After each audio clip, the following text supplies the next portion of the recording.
So please tell us, what exactly is anxiety? So before we discuss about anxiety, I would like to just share with you what mind is. Okay? What I would like to explain is, see, everybody has some amount of fear in them, and fear is an emotion. But doctor, how do we diagnose pathological anxiety and how do we distinguish pathological anxiety from normal anxiety? Because as human beings, all of us face anxiety, and all of us have these kind of thoughts day in and day out. See, when I have given the example of this lady, normal. Are there different kinds of anxiety, and could you discuss those cases? Yes, for our so viewers? there are many types of anxiety. Now, Talking of generalized anxiety disorder, is it purely got to do with genetics, or would it be an after effect or a trigger of childhood trauma or the experiences they have had as children? so when you speak of childhood trauma, see, as you told, childhood trauma.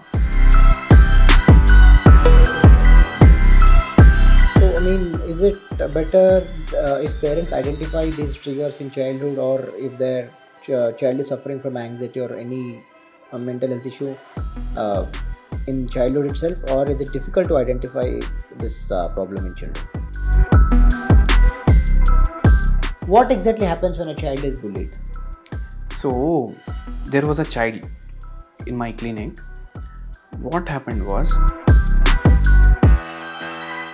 So, what is the kind of treatment do you prescribe for children or for adults who come with anxiety issues? so see, there are multiple types of anxiety. Hello everyone, welcome to Humane, the podcast dealing with physical, mental and emotional well-being. I am Siddharth, and today we have a distinguished guest with us. Dr. Chetan Raj wears two hats. He is not only a skilled homeopath but also a trained clinical psychologist. With his unique perspective, he bridges the gap between holistic healing and evidence-based therapy. So today, let's dive into the fascinating world of mental health with a special focus on anxiety. Hello doctor. Hello, sir. So please tell us, what exactly is anxiety? So before we discuss about anxiety, I would like to just share with you what mind is. Okay. So in general, what we have a feeling about mind, generally if I ask somebody that what is mind, they will not be able to give a perfect answer. But what I would like to share with our viewers is, what is mind? Mind is what our previous experiences are. So based upon our previous experiences, we are what we are today, and that is our mind in short. So to explain, see, there are two things which come to our mind when we discuss about mental health. One is our mind and one is our brain. So we need to differentiate first what our brain is and what our mind is. So just imagine, if you want to travel to Mumbai and your brain needs to go to Mumbai, it would take 3 hours, 2 hours, whatever traveling distance. But when it comes to our mind, it goes within seconds to Mumbai. So that is the power of the mind. And in general, when we discuss about diseases, if I ask you to name a few diseases, what would you name? Just name 3 diseases which are coming in your mind right now. Fever, if I could call it a disease, diarrhea, fever, typhoid, cholera. Yes. So see, you've named 4 diseases which are all related to our body and not to our mind. That is where we can come to a conclusion that mental health is being given the most least importance. Whereas we have n number of diseases, okay, related to our body. And in the same way, we have n number of diseases related to our mind, which nobody gives importance to. So, anxiety is one of them. Now, to describe anxiety, what I would like to explain is, see, everybody has some amount of fear in them, and fear is an emotion. So, when we discuss about fear, if it is in limits, it is normal. But when it goes out of our hands, we get anxious. So, that anxiousness, if it takes us in the wrong path, that is where the problem arises. Now, I had a patient with me a few years back. So, to explain in a brief thing how anxiety is and how we will be able to diagnose anxiety, I'll just explain it to you. Now, this patient who was in her 10th standard, hmm, and the whole year she did not work for her exams and didn't study. Now, there was only 1 month left for her exams. Now, what happened was she started developing a fear. How I'll be able to study? What happens if I don't study? Will I be able to write my exams, pass my exams? Are all the thoughts that were coming in her mind during that point of time. So, in that fear, she is not able to face her exams properly. That is what in general we call it as examination fear, because of which her exams were not up to the mark. She was not able to clear them. Only because of the reason was anxiety. And when coming to a general this thing, what we find is children, although they don't study the whole year, they work hard in the last 1 month. That is also because of anxiety, a fear, like what will happen if I don't work hard? How will I succeed in life? I this should be a stepping stone. This should be a stepping stone for my coming days. Is what comes in normal children's mind, and they come out with flying colors. Whereas this patient could not face her exams because of that examination fear in her. She ruined her exams. So that is what is anxiety.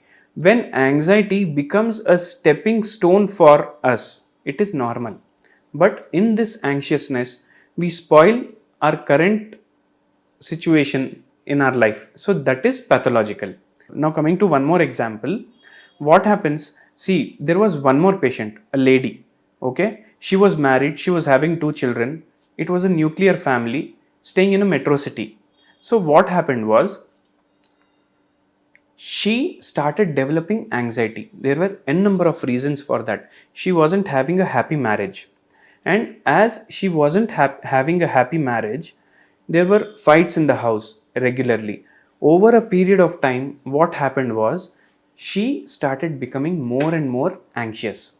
Now, when her husband used to travel to work, and if he didn't respond to her calls, what she would do? She would call regularly to her husband continuously. It would go up to 20 times, 30 times.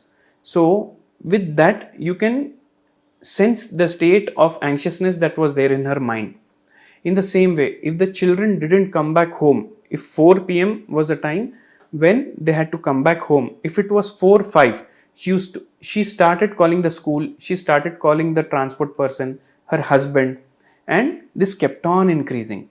Now, what we are noticing here is she used to create imaginary situations in her mind. What has happened? Why haven't my children reached home on time? Have they met with an accident? Are they in a hospital? Is there any head injury which my son has suffered? Is the body of my child normal? What has happened? She's just 7 years old. Has somebody kidnapped them? These were all thoughts that were coming in her mind. So this is anxiety. Now you can sense what pathological anxiety is, what normal anxiety is. But doctor, how do we diagnose pathological anxiety, and how do we distinguish pathological anxiety from normal anxiety? Because as human beings, all of us face anxiety, and all of us have these kind of thoughts day in and day out. See, when I have given the example of this lady, normal women, they will wait for a while. They won't call their husband 20 to 30 times. They won't call other people continuously. They'll wait for a while, half an hour. After that, they start taking action. But here, what we've seen, it is not even 10 minutes that she has started calling multiple people. So, what happens is when somebody is suffering with anxiety, it is also the family members of hers or him who also suffer. So, the anxiousness, what is there in one person, starts affecting the other members of the family, the other members in her workplace or his workplace. So, then people start telling you, and that is the moment you need to realize, yes, this is going out of my hand. I need some professional help. Are there different kinds of anxiety, and could you discuss those cases Yes, for our so viewers? there are many types of anxiety. Now, there is generalized anxiety disorder. So, what happens in generalized anxiety disorder is, in general itself, the patient is anxious, and it can there and there are no specific trigger points. It is there in the constitution of the patient. That is what we can assess. So you might have heard some people telling that, oh, he is very hurried, he gets angered easily, he gets irritated easily. They will face problems in their household, in their work many a times. Other people might not face problem because of them. Inside itself they are anxious. You might have seen in your team members also, somebody is hurried while talking.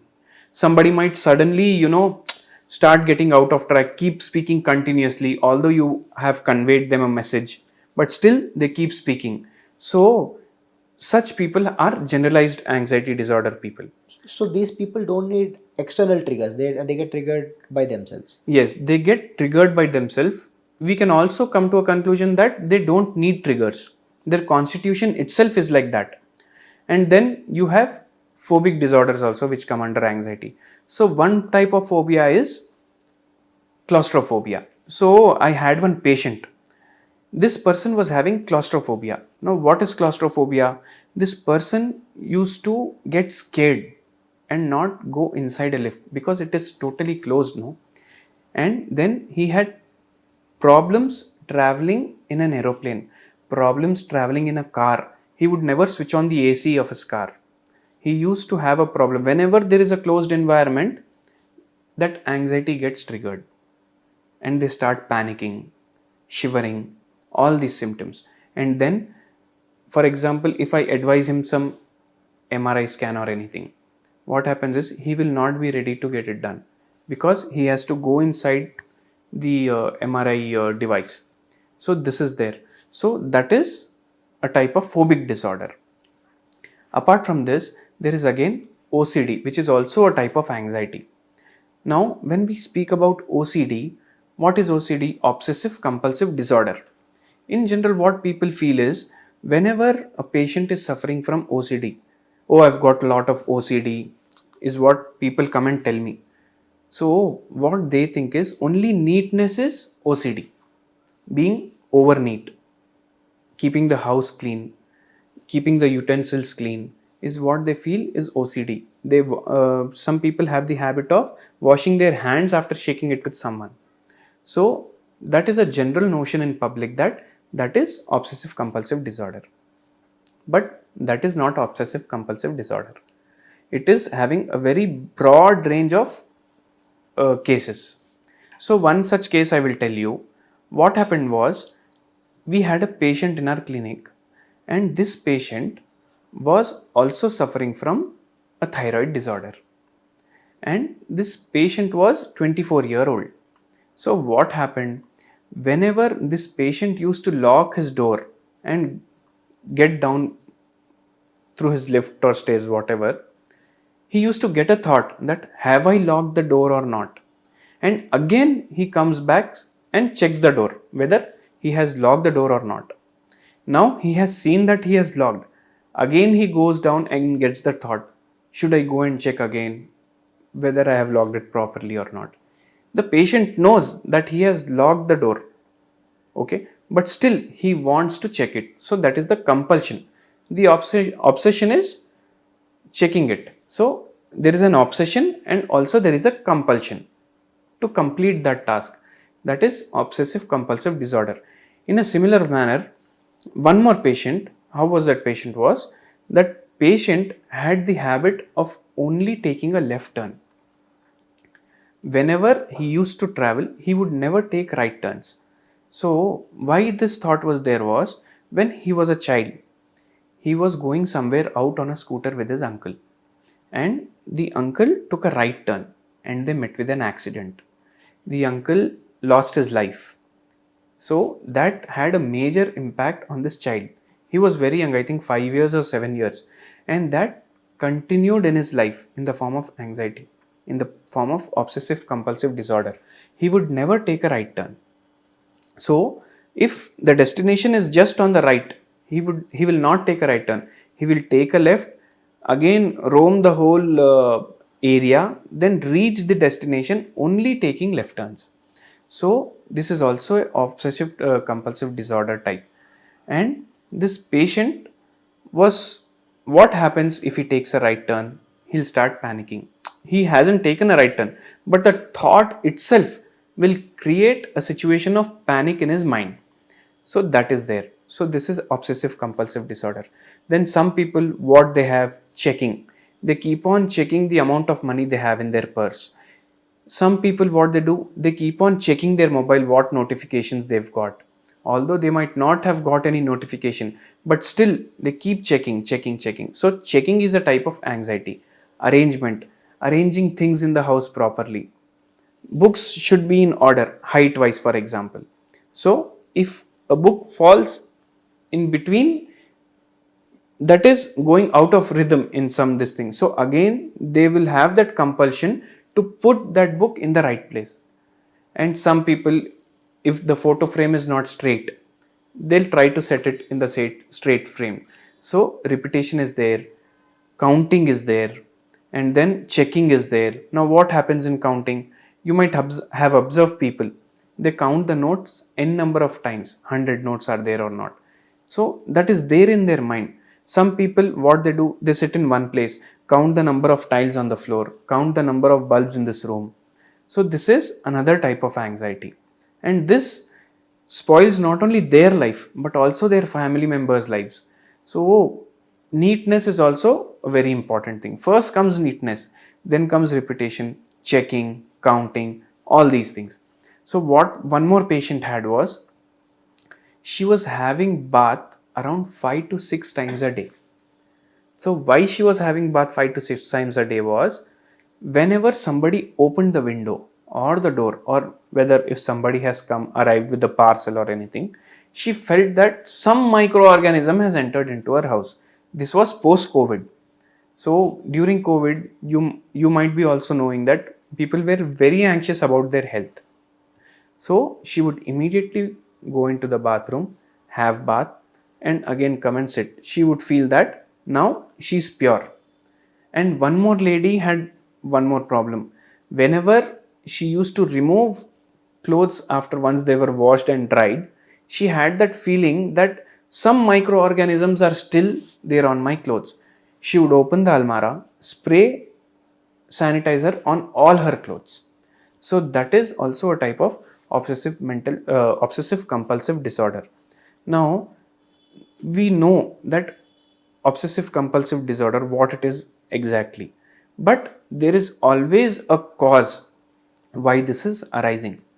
So why this arises is, as I mentioned in the beginning of this episode, that what is mind is our previous experience, and also genetics also plays a very important role.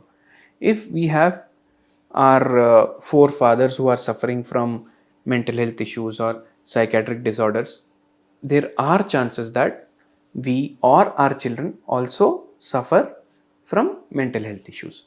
So these are a few types of anxiety. So, I mean, talking of generalized anxiety disorder, is it purely got to do with genetics, or could it be an after effect or a trigger of childhood trauma or the experiences they have had as children? So when you speak of childhood trauma, see, as you told, childhood trauma, so there are multiple causes for a disease to occur in a patient. For example, if we talk about diabetes, it can occur because of smoking, or it can occur because of alcohol, or it can occur because of overeating and also weight gain.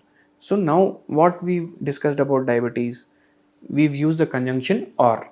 In the same way, even when it comes to mental health disorders or anxiety, it is or what is very important.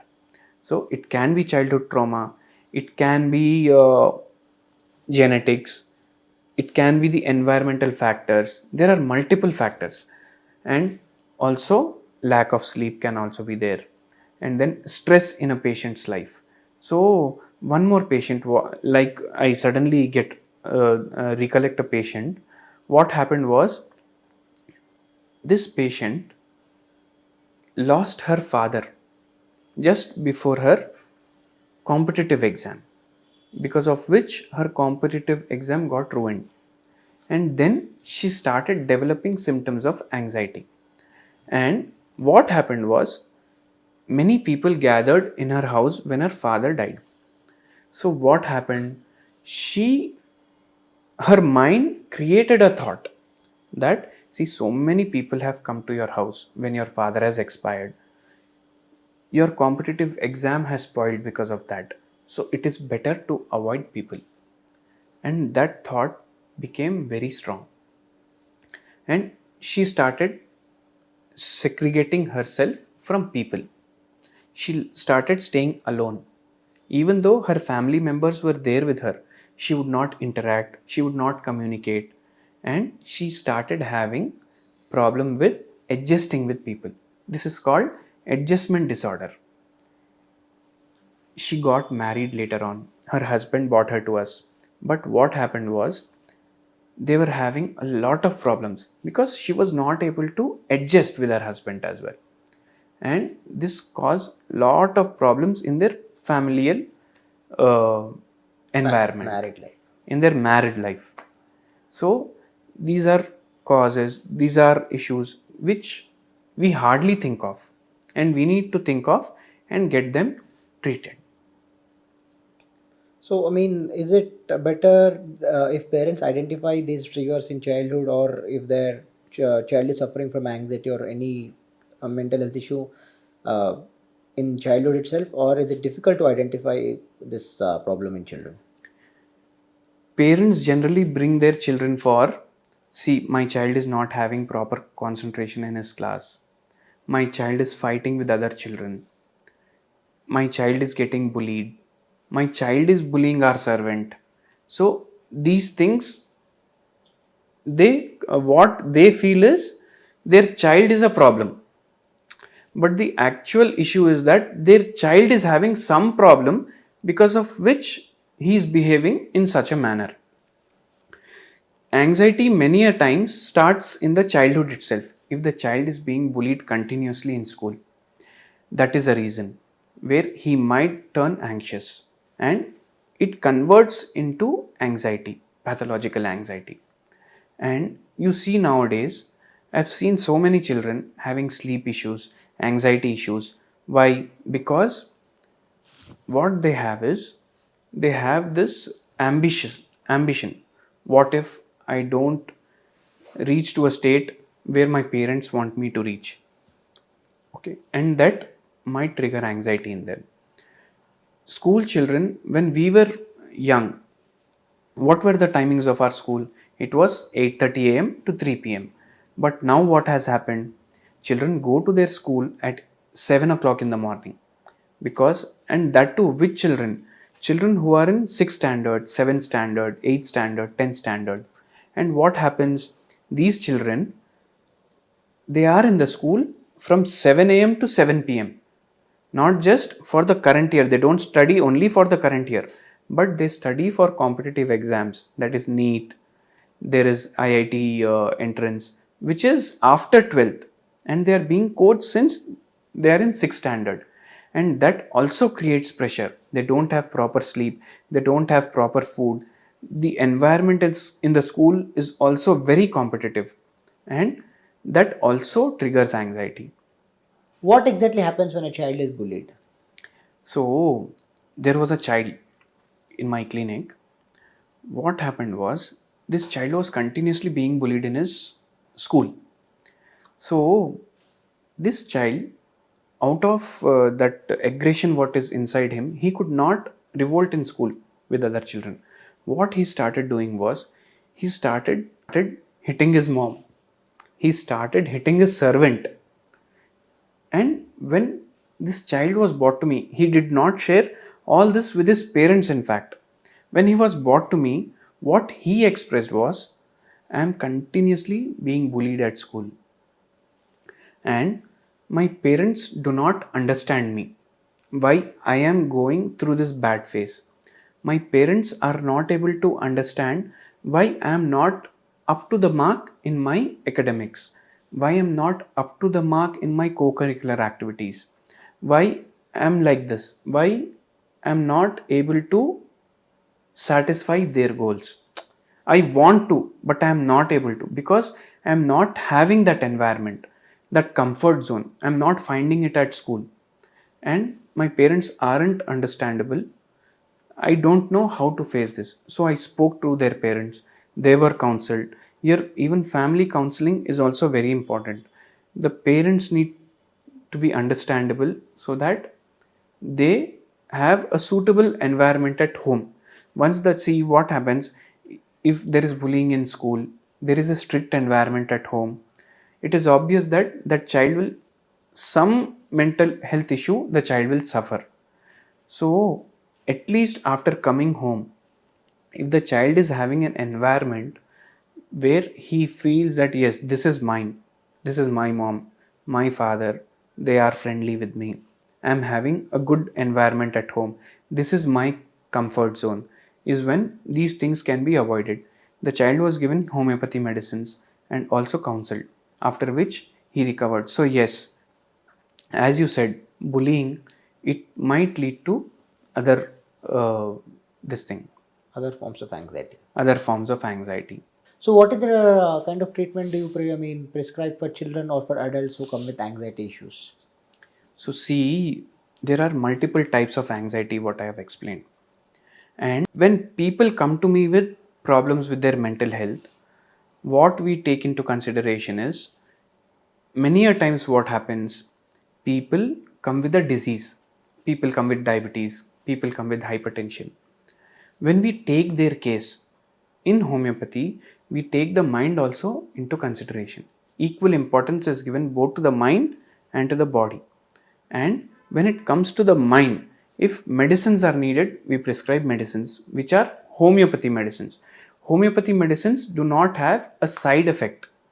Whereas allopathy medicines, what happens? They give antidepressants, they give anti-anxiety medicines.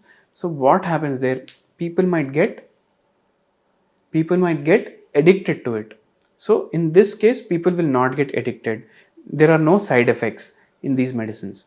So they are prescribed medicines if required, they are given counseling if required, and they are given both if both are required to them. And homeopathy, being a holistic system of medicine, it treats the mind and the body without any side effects. Thank you, doctor, for explaining about anxiety in detail and the treatment for the same. Thank you. Thank you for joining on this enlightening episode. Until next time, take care and do remember you're never alone on this journey. Stay well. Bye.